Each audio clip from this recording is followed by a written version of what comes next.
Was president of the Camera Club. That's me on the lower right. And I photographed a hula hoop contest in the first mall that was ever built in America. It was called Mondawmin Mall. And so as I grew older, my father would give me more and more complicated cameras. When I was in high school, I entered a contest, and I won an honorable mention. This is my cousin Sally, and Sally and I still travel a lot together. And I think that was one of the reasons that I decided that I wanted to be a photographer, even though this wasn't, I didn't win any money or anything. So now I'm going to fast forward. I majored in art, and after college, I went into the Peace Corps, which was a program in the United States where you were sent to foreign countries, and I was sent to Thailand, and I became interested in the hill tribes in the northern part of Thailand. So you can see I've got, I'm holding a camera in this picture, and it was a Nikon camera. I've always been shooting with Nikons. This was my first 35mm camera.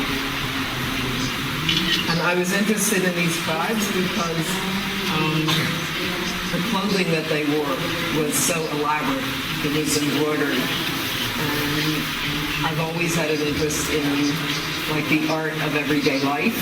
So maybe this was the first series of pictures that I ever took about that topic. Coming home from the Peace Corps, I decided to buy a motorcycle, and I drove the motorcycle from Thailand to England, 16,000 miles. This is India. It's a little Honda. I drove it through Afghanistan and Iran. Here I'm meeting some Bedouin nomads in the desert of Afghanistan. And I decided to study anthropology, and I went to Oxford for a year, and I did a graduate diploma in anthropology because I had an idea that I wanted to combine photography and anthropology. When I came home, I applied for an internship at National Geographic. So the picture on the right, that was me at National Geographic on an archaeological excavation. And you can see I had two cameras. One would have had a telephoto lens on it, one would have had a wide-angle lens. And the thing that's hanging between the cameras is an exposure meter, which you don't really see anymore. But these cameras did not have built-in exposure, so you needed to like take a separate reading for all you photographers out there. It's gotten a lot easier. While I was at National Geographic, which is in Washington, D.C., their headquarters, this is one of the pictures I took, and I think it must be one of my first graffiti pictures. This was 1968, and it was a turbulent year. Martin Luther King was assassinated in 1968, and so this soul brother, soul sister was a sort of sign of the times. After I did the internship at National Geographic, I decided that I wanted to do a story for National Geographic, and I proposed a story about a tribe in the Philippines. And basically, I took my own money and I went to the Philippines and I shot this story, and Geographic didn't publish it. And this was,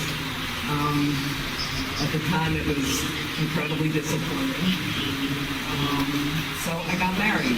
It was a photography career. It wasn't going to work out. So I married an anthropologist, and he went to Japan. We went to Japan for him to do his field work. I accompanied him to Japan. And in Japan, I shot a lot of pictures that are sort of similar to the kinds of things that I still shoot today. People, crafts, art history.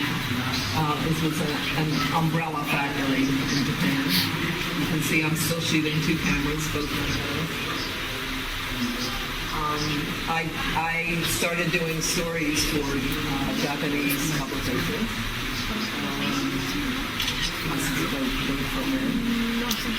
And I began to photograph tattooing in Japan.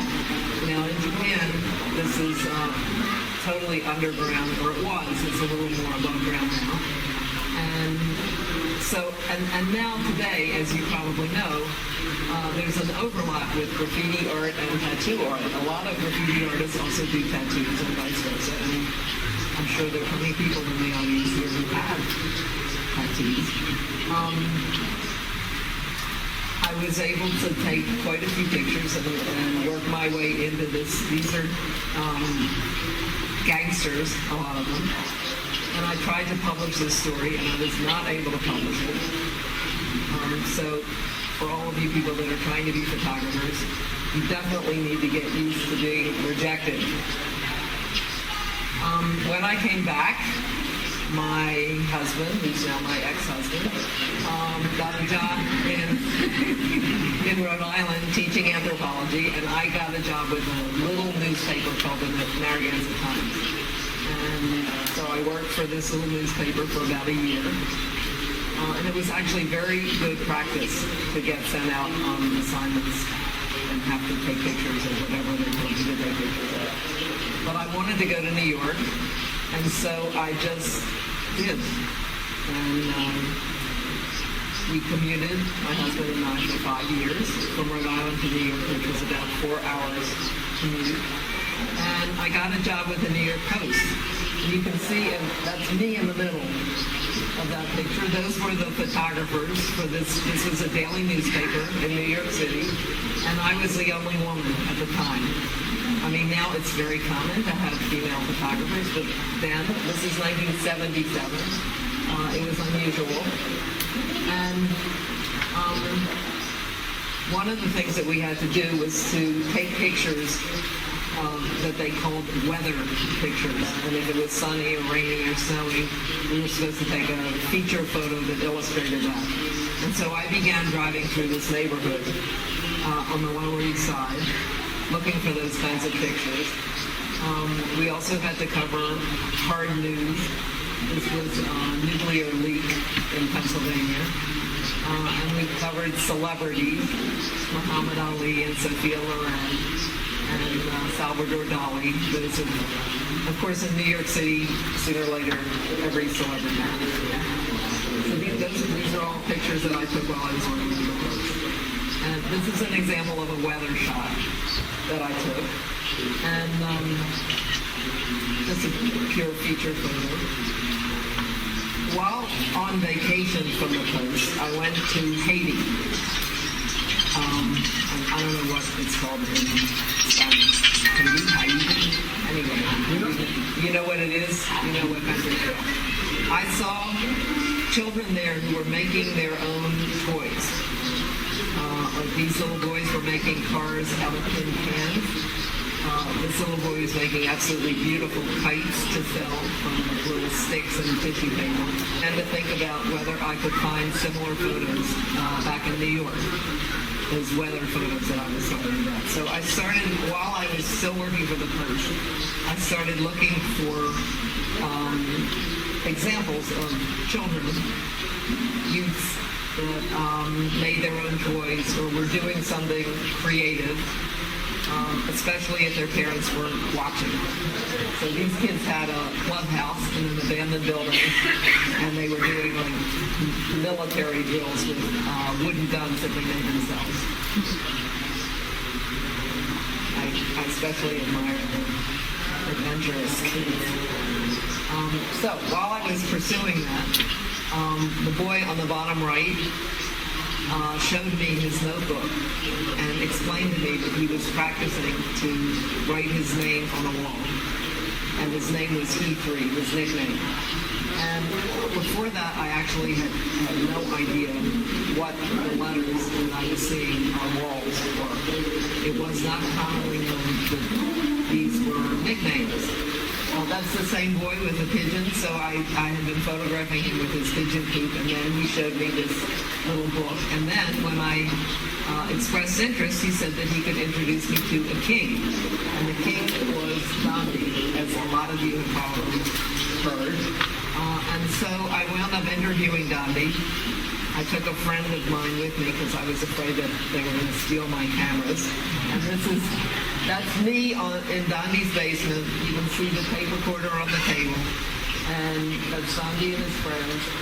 And I interviewed him, and he was so articulate about what he was doing with graffiti that I became obsessed with it. I just needed to know more. And the way that I was able to meet Gandhi at first was that the day that I met him, in his black book, he had clipped this picture from the New York Post that had my credit line under it. And this CIA, he had put that throw up on the wall that I hadn't even noticed. This was part of my play series. I had taken this picture because the little girl was on a homemade swing. But then he had clipped that picture out and pasted it in his black book. And so when I first met him, he knew what my name. He said, "Oh, Martha Cooper." And there in his black book was a photograph with my credit line. So I wound up. This is Gandhi in his room, and I like this picture because, well, one, all of his friends could spend an entire day hanging out in his room, just drawing in their black books.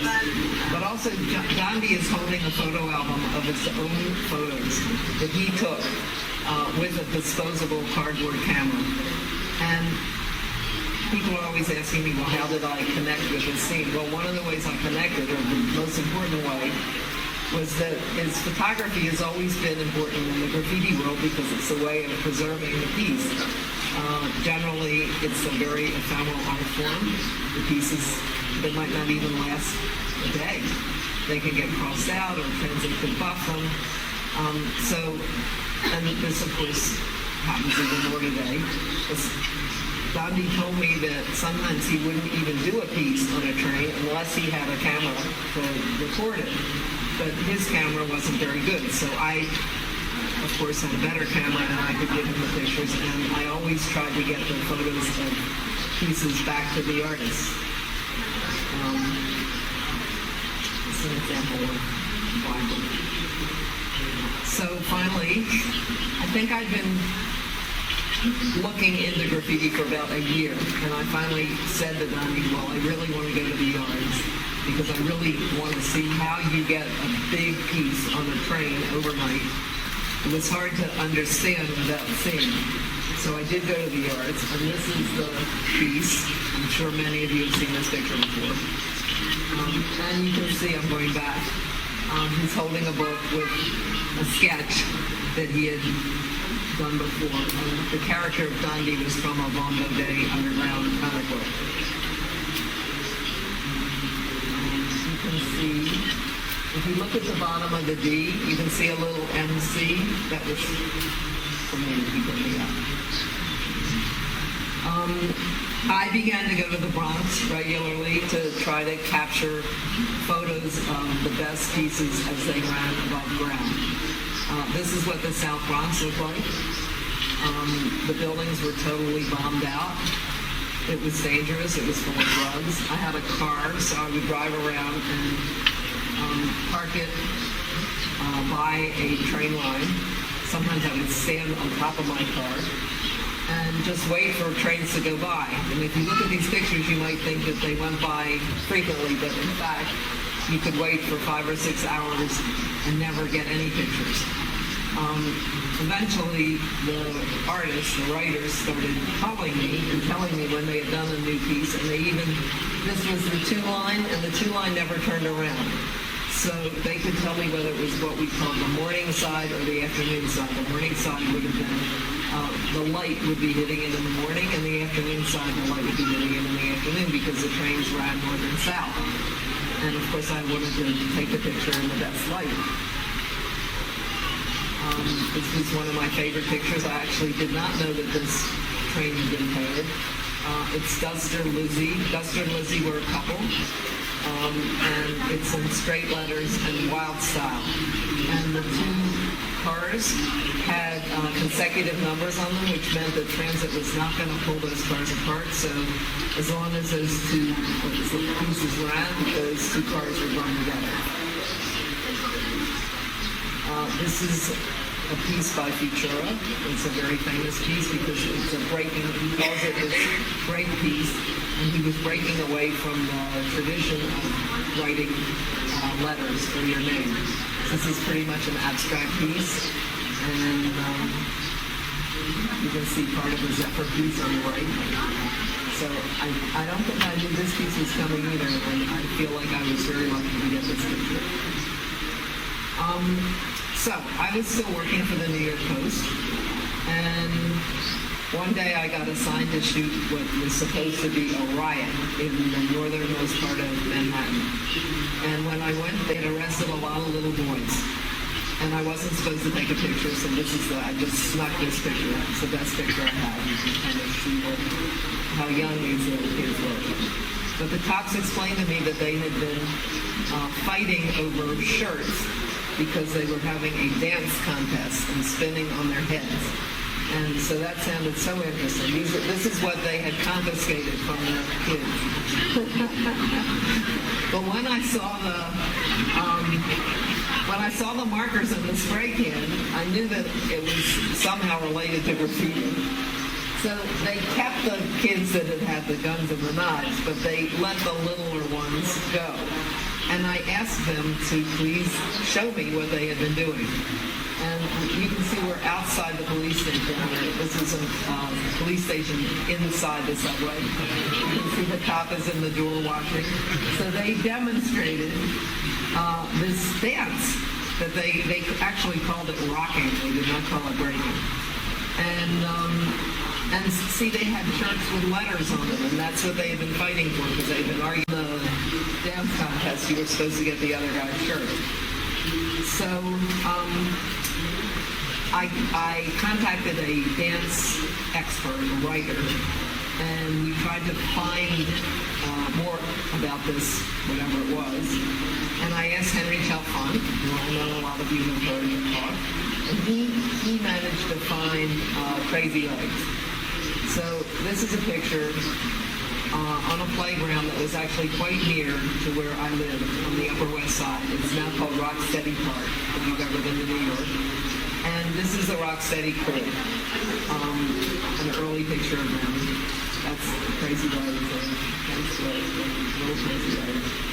And I began to document breaking. And Henry was putting together a show. And so he was interested in getting these dancers to come and perform in his show. And that's, for those of you who know Henry, that's Henry on the left there. This was in his studio downtown. And P-Kid painted the backdrop. And that's Ramel Z on the right. And Fab Five Freddy. Pretty much a lot of the names that have become legends in the early hip-hop. So Henry was putting the show together, but realized that in order for anybody to watch b-boying or breaking, we actually bought the kids these shirts, and we divided them into two crews. Gave them blue shirts and red shirts, and they divided, instead of doing it in a circle, since they were going to be performing, we had them do it in two rows. That's Ken Swift with the P-Kid backdrop. And that's Fab Five Freddy with a early turntable. And this was what Henry called his show. It's kind of a funny name. Aspects of Performance. He called it Graffiti Rock. And you can see it was May 1981. The words hip-hop were not in use at the time. So all of this documentation was before anybody was calling anything hip-hop. However, in this performance that Henry put together, he had DJing, MCing, b-boying, and graffiti, that's pretty much what people consider hip-hop now. Admission, $1.50, pretty cheap. And the only problem was that, unfortunately, a rival crew showed up. So we did with the dance writer I've been working with, we did an article in the Village Voice about this upcoming performance. However, on the actual day of the performance, a rival crew, the Ballbusters, showed up, and a fight ensued. Unfortunately, I had gone to lunch, so I didn't see this fight. I don't have any pictures of the fight, but the performance was canceled. So that performance never happened. But Tony Silver had read about this upcoming performance in the Village Voice. He had read this article in the Village Voice. Tony Silver was the filmmaker who made Star Wars. And he contacted Henry and he said, I'd really like to make a movie about this. So even though the performance didn't happen, a very important connection was made. So Tony and Henry got together. Henry had never made any movies at the time, although now he's made some really good ones. And they began working on Star Wars. As you know, is a classic. Because of the article in the Village Voice, even though the performance didn't happen, a lot of the TV crews in New York wanted to film this new dance craze. So, and Lincoln Center, which is a major cultural center in the middle of Manhattan, got in touch with Henry and asked him to please put on a performance in Lincoln Center. So a lot of things happened as a result of the Village Voice article in 1981, even though the original performance didn't happen.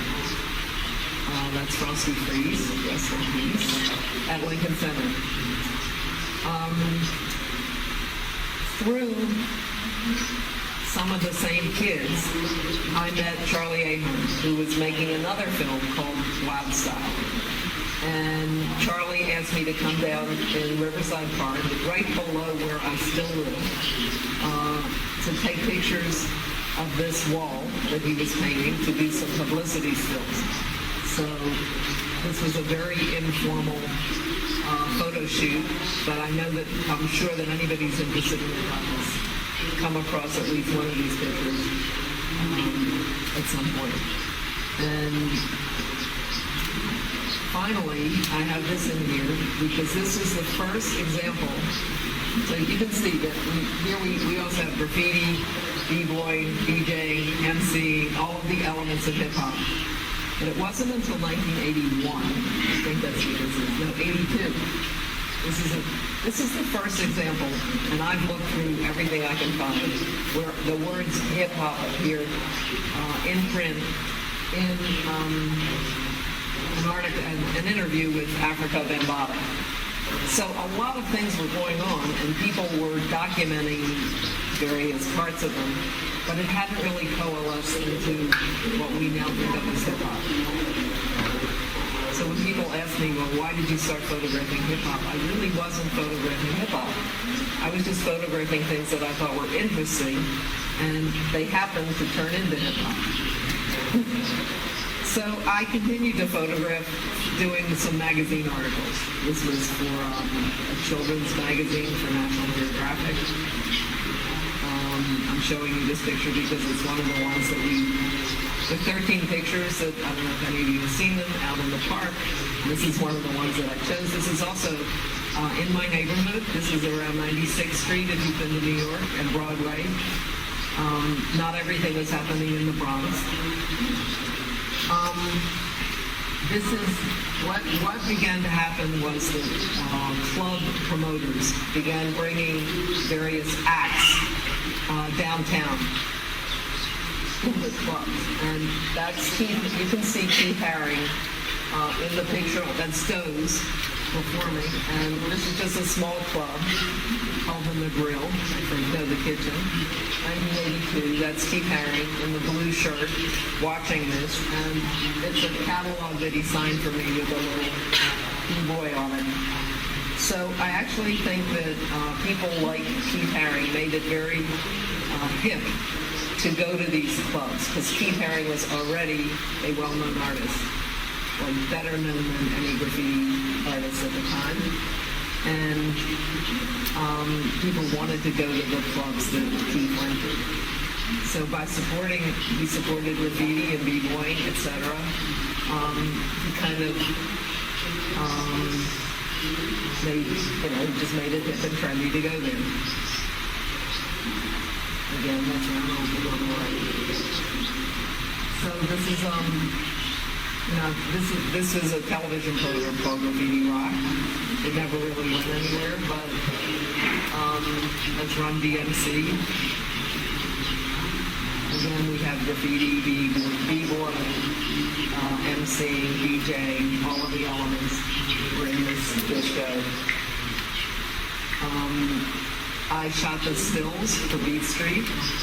There were so few people interested in taking these kinds of pictures that I was able to get a lot of jobs because I was a professional photographer, shooting like stills for Beat Street, stills for Graffiti Rock, and I still have these pictures. I feel lucky that I was able to take them. Finally, in 1984, Henry and I met, and we were independently taking pictures of graffiti. And Henry had a show at a gallery downtown, and one of the graffiti writers told me that Henry was going to have a show. And I met him there, and we decided to try to publish a book about graffiti. And I think we were rejected by about 25 different American publishers. I still have all the records. Very depressing.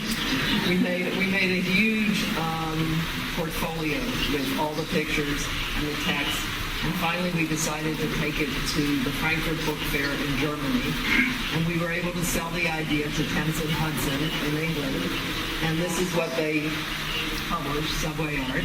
It was only 96 pages. It's quite a small paperback book, and because it was an English publisher, the American edition was considered a foreign edition, so that we didn't really make any money off of this book, even though it sold 500,000 copies. But we didn't have any provision in the contract that if it sold more than 5,000 copies, we would get more money. It was not a good contract. Nobody expected this book to do well at all, so we didn't make any effort to hire a lawyer or something to get us a better contract. When we went to England for the book release, these kids were outside of the movie was just opening, Beat Street was opening, and they had this boombox that was all decorated and has all the, you can see, wild style and hip hop, and that was the first time that I began to think, well, this is traveling. Up until then, I had thought that this was a strictly New York culture, but obviously it had gone to England and leapt over the ocean. And I published this picture for the first time in the Hip Hop Files, and the boy with the boombox got in touch with me and is emailing me, and he has a gallery in England now, and he's still an artist. So that's kind of interesting. Meanwhile, I was trying to get my photography career going, so I kind of dropped the graffiti coverage and began working on trying to get regular assignments. I did an article for National Geographic about Holland. And I think this is interesting because at the time, this is what I really, really wanted to do. I wanted to work for National Geographic. There's not one picture that I ever took for National Geographic that I'm interested in looking at now. But that's something to think about. Sometimes you don't know what you want. This is another archaeology assignment. This is in Cyprus. So I got to go to some interesting places, but the assignments were really hard.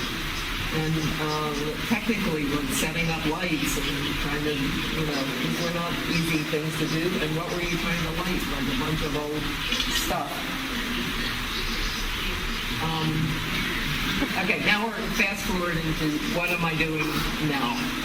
Well, I still sometimes cover some b-boying events, and I have gone to a couple of battles of the year.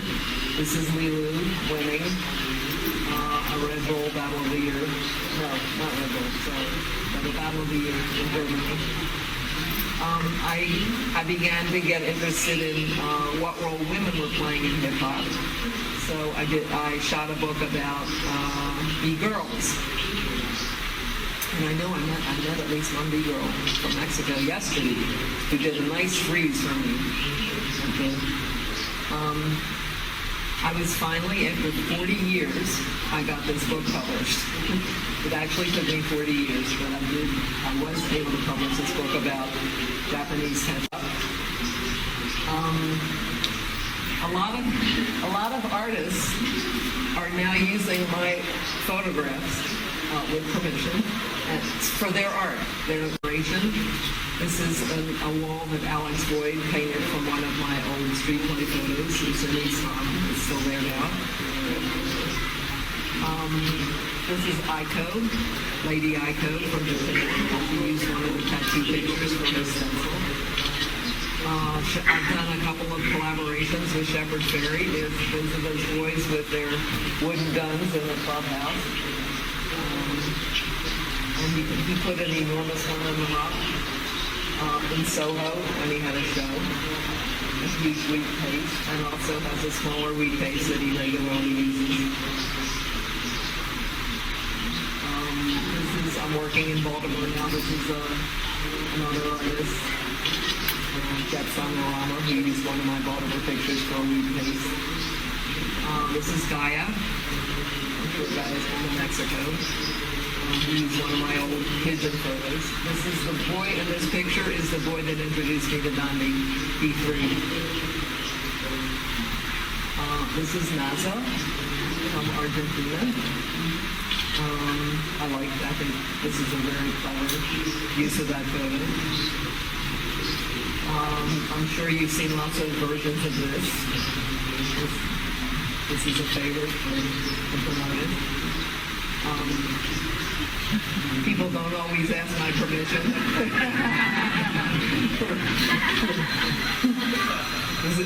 This is just a flyer I picked up in Germany. I have no idea who made it. This is T3 today. He was in jail for 15 years for drugs, and he's out. And so this is him posing by the same wall as the wall that I first met him. This is Futura now, and back in the day. Lee and Blade, pretty much the same pose. And the one on the picture on the right, they're holding the 25th anniversary edition of Subway Art, which we were able to put out a couple of years ago. That's Crash and Days, both of whom were very active in the graffiti and street art world. I would say more street art and galleries. They both show galleries. There's Blade holding up the European edition and the American edition of the covers. That's Ken Swift, who was one of those original B-boys, and in this picture he's judging a B-boy event in Europe.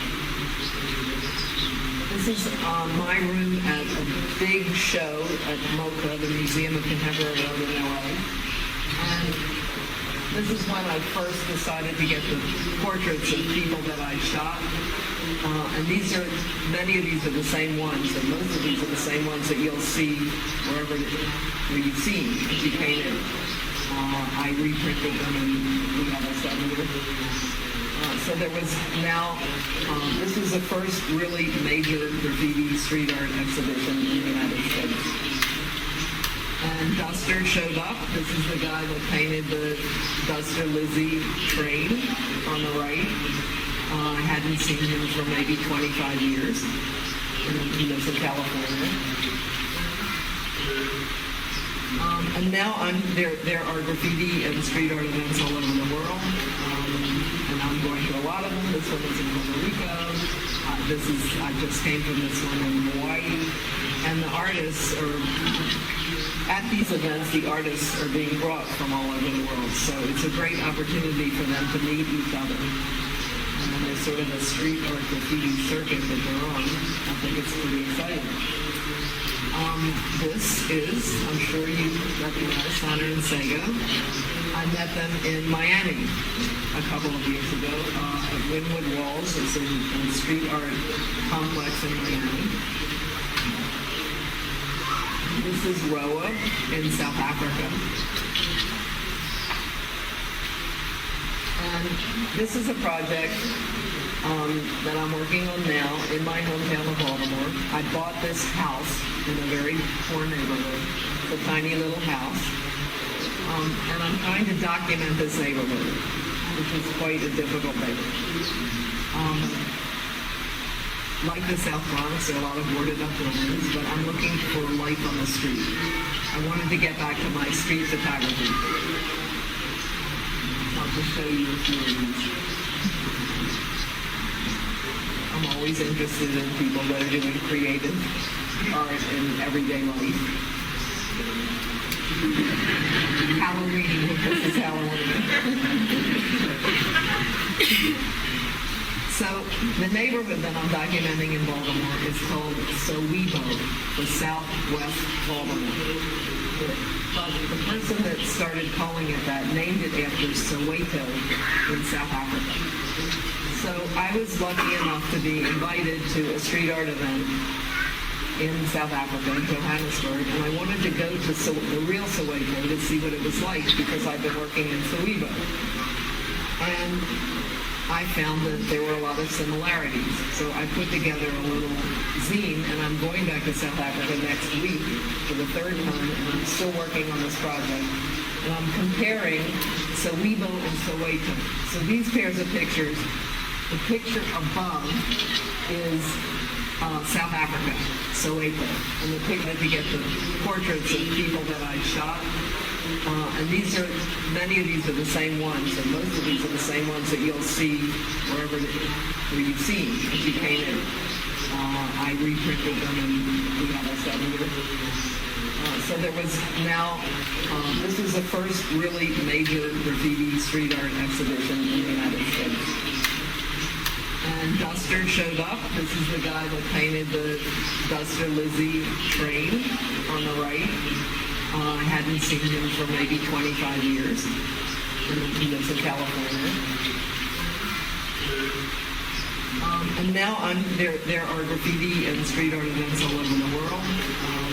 And I'm going to a lot of them. This one is in Puerto Rico. I just came from this one in Hawaii.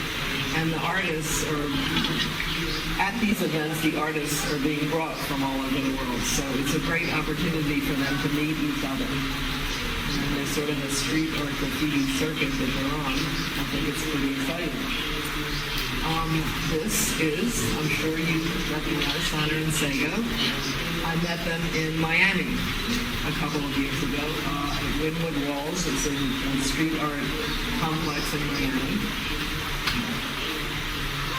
This is Roa in South Africa. And this is a project that I'm working on now in my hometown of Baltimore. I bought this house in a very poor neighborhood. It's a tiny little house. And I'm trying to document this neighborhood, which is quite a difficult neighborhood. Like the South Bronx, there are a lot of boarded up buildings, but I'm looking for life on the street. I wanted to get back to my street photography. I'll just show you a few of these. I'm always interested in people that are doing creative art in everyday life. Halloween, this is Halloween. So the neighborhood that I'm documenting in Baltimore is called Soweto, for Southwest Baltimore. But the person that started calling it that named it after Soweto in South Africa. So I was lucky enough to be invited to a street art event in South Africa, in Johannesburg, and I wanted to go to the real Soweto to see what it was like because I've been working in Soweto. And I found that there were a lot of similarities. So I put together a little zine, and I'm going back to South Africa next week for the third time, and I'm still working on this project.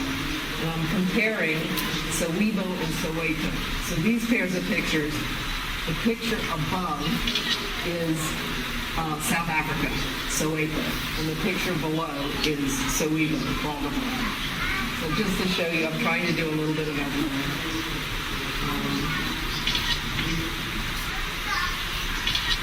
And sometimes if you don't know which is which, you wouldn't be able to tell. It's so similar. That's the soccer team, and the Baltimore Ravens is the football team. Here you've got handmade musical instruments.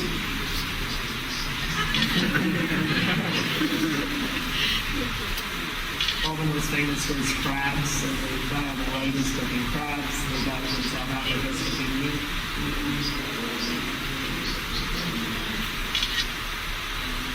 You can see that Baltimore did a lot of murders, drugs, guns, in both places. That's gang graffiti, an example of, that's the Crips on the right, and similarly gang graffiti in South Africa.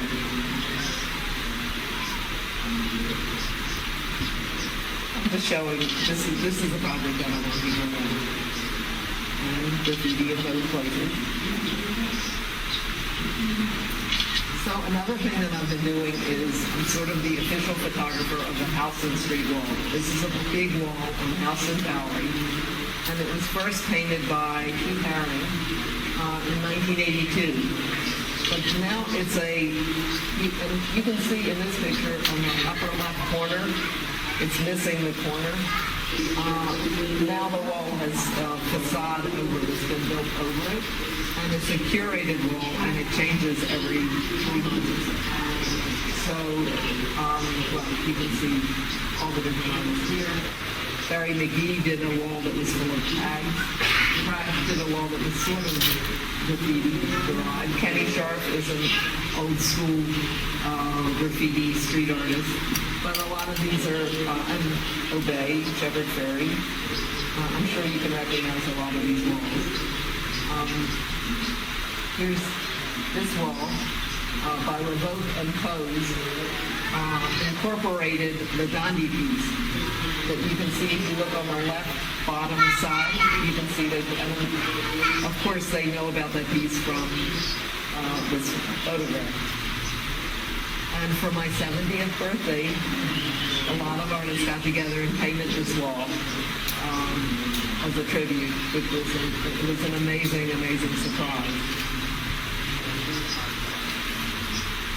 I'm working with a group that reminds me of a couple of community centers that we visited yesterday. I'm working with a community center with young artists to produce a large mural. I took this picture last week. They're painting panels, and it's going to be installed on the side of it's 50 feet high, and it's from one of my old street play photos. And the boy on the left, he's taking a tire because he actually made bicycles from parts that he found on the street. So he was, the building is in Brooklyn, and that picture was taken in Brooklyn. So they chose that picture for that mural, and now the kids are painting it under the direction of Chris Stain and Billy Moe, two street artists. So now I'm in Mexico, and I've had a wonderful time. Here we have the Cha-Cha-Cha crew that painted this wall at this delicious restaurant that we ate in last night or the night before. Here we have the camera crew, which I'm rocking their shirt here. They're painting an incredibly impressive wall outside the flower market, the Jamaica Mercado. And I was really impressed by their tools, their techniques, how they work, how they got their own wall together. They funded their own wall. They've made friends with the flower dealers inside the market who are feeding them. It's a real community project. And they were actually mixing their spray paint in a way that I had never seen before. They were mixing the colors in the can by putting the two cans together, which I thought was fantastic. And the box on the bottom, center bottom, is full of sponges that they cut to all different widths, and they use those as brushes. So this is like the perfect example of do-it-yourself and ingenuity. And they're being, I mean, really, ingenuity. It's just amazing. They did the whole thing themselves. They didn't need like major sponsorship support or anything. Very impressive wall. If you get a chance, I think you should go have a look. Here we are at Casa. Okay, help me out. Vecina? With the Colectivo Graffiti Arte, who were instrumental in bringing me here. I've been working for years to figure out how to do that. These guys were so incredibly welcoming. I can't even tell you how many wonderful presents they gave me. And I just have to say thank you for all your hard work and organization. It was not easy to pull off, I know that. Here we are at the exhibition yesterday at the opening of the exhibit. This is one of the photos. It's up on the wall. So I encourage you to go have a look. I just absolutely love those spray can hats. Really, very clever. And here is Emmanuel, who has done most of the hard work. Bringing me here, organizing this, taking me around, getting me something to eat. Thank you. And also thanks to the American Embassy. Who would have ever thought that a U.S. Embassy could support anything that had to do with graffiti? That's amazing. So this is the exhibit that's out at the park. There's 13 pictures. It's basically a timeline. It has a little bit of street play, a little bit of hip-hop, a little bit of early graffiti. I hope you get a chance to see it. So now, of course, I'm doing all digital photography. And I am on Instagram a lot. And at first I thought I would never, ever want to take pictures with my phone. And now that's all I want to do, is take pictures with my phone. And here are two of the pictures that I've Instagrammed in the last few days. And I just, Simon Sago on the left. And the one on the right, you can see, has 3,025 likes, which is more likes than any picture I've ever posted. So, first of all, I think it's an amazing wall. It's a great example of graffiti meeting street art because you have these pieces, but you also have the image of the bear. Beautifully carried out. Again, this is a collective. This is what is the name of it? ABC? ABC, what is it? But also, Colectivo Graffiti Arte organized this wall. I think it's magnificent, and obviously my followers agree, my Instagram followers. And that's it. This is a present from Kaisa, right? Kaisa Paulina. And thank you so much. Thank you for being here. Thank you for bringing me. I've had a wonderful time.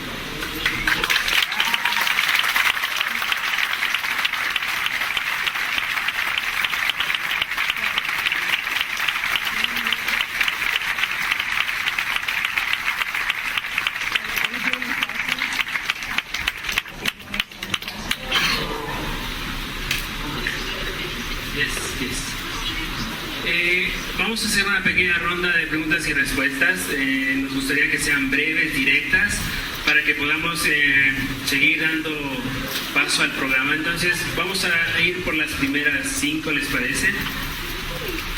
Si no hay, podemos entonces, acá hay una. ¿Sí? ¿Te puedes acercar o tienes un micrófono por ahí? ¿Tú quieres una pregunta? ¿Sí? ¿Ahí hay otra? Yes. Tenemos 2 preguntas. Marta? Okay. Now that you've been covering muralism, what sorts of effects have you seen within the communities that are like being brightened up and becoming more vibrant with all the paintings? Okay, I didn't quite hear that. What is it? Okay, now that you've been covering muralism around the world, what sorts of like tangible effects have you seen within the communities? Wait, what sorts of which effects? Tangible effects. Tangible effects.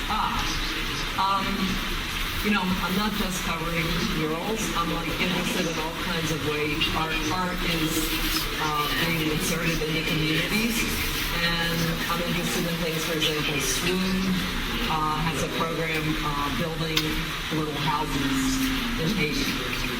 There's an interesting program in South Africa where they street artists decorated recyclers' carts. But it wasn't just a decoration thing. They also helped them rebuild their carts. They gave them vests. They gave them medical care. These are guys that go around the city collecting all kinds of recyclable cardboard and metal and everything. And they really elevated their self-esteem, which I think was a great project.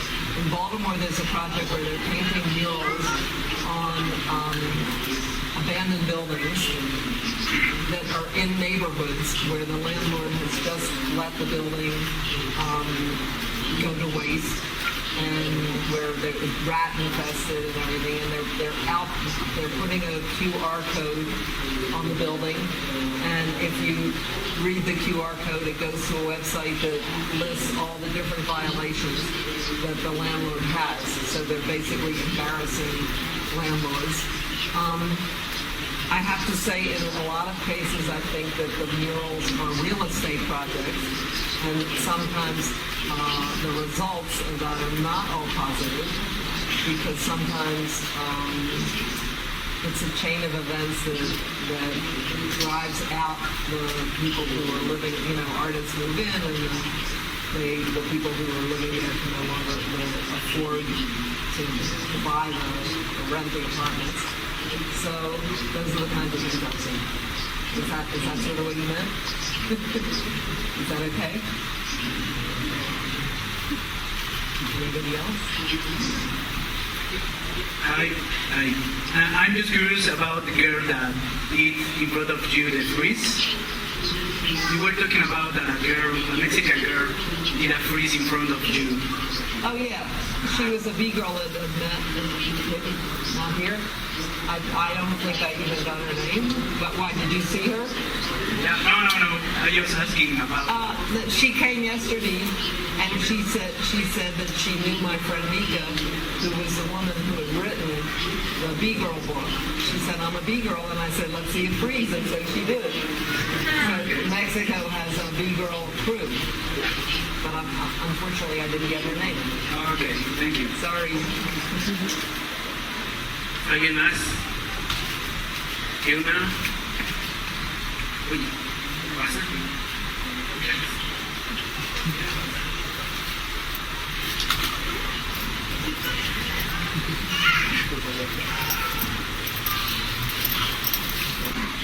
So just to show you, I'm trying to do a little bit of everything.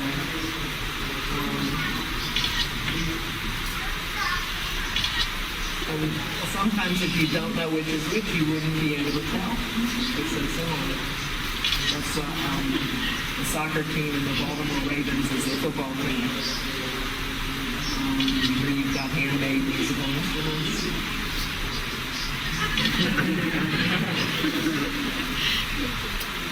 Baltimore's famous for its crabs, so the guy on the right is cooking crabs, the guy from South Africa is cooking meat.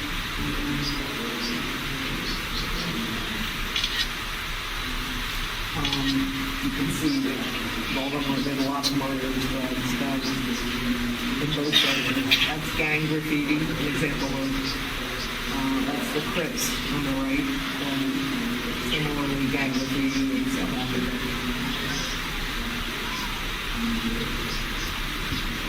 I'm just showing, this is a project that I'm working on. And graffiti in both places. So another thing that I've been doing is I'm sort of the official photographer of the Houston Street wall. This is a big wall on Houston Bowery, and it was first painted by Keith Haring in 1982. But now it's and you can see in this picture on the upper left corner, it's missing the corner. Now the wall has a facade over it, it's been built over it. And it's a curated wall, and it changes every 3 months. So, well, you can see all the different artists here. Barry McGee did a wall that was full of tags. Pratt did a wall that was sort of graffiti derived. Kenny Sharp is an old school graffiti street artist. But a lot of these are, and Obey, Shepherd Ferry. I'm sure you can recognize a lot of these walls. Here's this wall by Revoke and Pose, incorporated the Gandhi piece that you can see if you look on the left bottom side. You can see that, and of course they know about that piece from this photograph. And for my 70th birthday, a lot of artists got together and painted this wall as a tribute, which was an amazing, amazing surprise. I'm working with a group that reminds me of a couple of community centers that we visited yesterday. I'm working with a community center with young artists to produce a large mural. And I took this picture last week. They're painting panels, and it's going to be installed on the side of it's 50 feet high, and it's from one of my old street play photos. And the boy... Hey Marta, Yeah. the name of the girl is Solby. The girl of yesterday, the French, the girl, her name is Solby. Oh, okay. Solby. There you go. Gracias. Thank you. Thank you. Great. Hey Marta, which is your vision about the hip hop around the world and Mexico? Okay. Did you get that? That's her name. Excellent. My question is about your vision about the hip hop around the world and here in Mexico. Yeah. Say that again. You want me to tell you my vision about hip hop About hip hop around the world. That's a big question. I haven't followed hip hop greatly. I mean, of course, I owe my life is entwined with hip hop, but it's not as if I know a lot about hip hop. I don't really know the music and everything. But I do know that I don't think there's any country in the world that doesn't have some form of hip hop. So for me, that is the most interesting part. That what I thought was a very local culture, specific to New York City, was something that went around the world. But, of course, people are always asking me, well, is it so commercial? Yes, it's commercial. But I'm sure there's still very creative practitioners. I mean, in the b-boy and b-girl world, there's some amazing dancers. And even if they're dancing or they're sponsored, they're dancing for money. It's no longer an underground culture, but it's still an interesting culture. Sorry, this is the best I can do. Can we ask more smaller questions? Sí, vamos a hacer pequeñas preguntas. But I'm not the person calling on people. He's not. Aquí dijeron 1, 2, 3 y 4, yo creo que con esa ronda. Sí. Wait, was that a question? Yeah, I can hear you. Okay. Hello, Marta. I don't speak English. You can speak English. Mi pregunta es... Spanish. Oh, okay, I'm listening. I got that. Mi pregunta es, las fotos que has estado tomando durante tu visita a México, ¿las vas a publicar alguna vez en algún libro, en una galería o en el mundo? Y la segunda es, ¿piensas volver a México posteriormente? Okay, question number one. It's really hard to get anything published today. I think we're moving into an age of internet where, you know, sure, of course, I always want to publish. That's always my goal was to publish. I was not interested really in being an artist.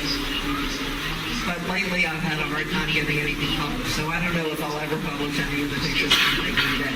Question two, am I coming back to Mexico? Well, I just tonight heard that there's going to be a festival, Juxtapoz 20th anniversary, I think, and that sounded interesting. That's coming up in December, so maybe I will. I would like to come back to Mexico. So, Thank you. I'll work on it. You know, I should just say, you know, it only took, the flight here was about 5 hours from New York. When I go to Baltimore from New York, it's 4 hours. So it's really not, of course I have to go to the airport, it's another 2 hours. But Mexico City is not that far from New York. So, okay, anyone else? También la quiero hacer en español. Ok. Ok, gracias. Marta, tú que iniciaste desde antes que se llamara mismo graffiti y has visto la evolución de los escritores, de los trabajos a través de los años, a este momento en México y creo en muchas partes del mundo se ha dado un fenómeno muy peculiar. Hace cierto escritor un mural y a otro cierto escritor y lo pisa, diciendo, la calle es mía, tú no tienes valor, tú te vendiste o todas esas cosas legales. ¿Tú qué opinas, digamos, de este fenómeno que se está dando en varias partes del mundo y de México? Muchos lo denominan beef, pero supongo que el beef es cuando se tiene un problema de un escritor con otro escritor. Aquí ya sale completamente fuera de contexto. ¿Tú qué puedes opinar de este fenómeno? Well, I mean, there's always been beef. Writers always have beef with each other. I mean, for all of you guys that have watched Star Wars, certainly you know about Cap, who was like won over everybody. I'm not really good at answering questions of why. It's human nature. These guys they just have battles. It's a battle, and they're always trying to. It's a turf wars. And yeah, it's too bad. For example, the Houston Street wall, that big wall that I showed you, it's not just Mexico, it's everywhere. Whatever an artist puts on that wall, pretty soon, like 2 days after, somebody's going to put a big throw up over it. Now, Kenny Sharp did a wall. It was all hand-painted. It's all spray paint. And these guys went over it right away with a big, ugly, not even a nice throw, a really ugly throw. And I personally thought that was, I'm a fan of graffiti, but I thought it was really spirited to do that. Shepherd Ferry's wall, nobody likes wheat paste, so that wall got bought over like right away. You know, why? They're jealous. Who knows, maybe they're jealous of people making a living in art. I don't know, I think you'd have to ask the guy that goes over. I think it's an adventure. You know, their adrenaline gets going. They don't like to see somebody up. That's as good as I can. I don't have a really good answer for why. I think you have to ask each individual writer why. You know, are we gonna sign books because I'm worried that we're not gonna have enough time to celebrate so maybe we should do that. I know a lot of people are asking to sign things. Okay, me parece que entonces ella está pidiendo que se firmen los libros, que me parece que es una parte importante porque muchos vinieron de lejos y traen su material, me parece que es justo. Y si quieren, después acercan y hacen estas preguntas también. Entonces la dinámica va a ser la siguiente: necesitamos que las personas que tengan algún libro se pongan donde está esa bocina para atrás, y las personas que ven lo que no traen, por favor salgan de manera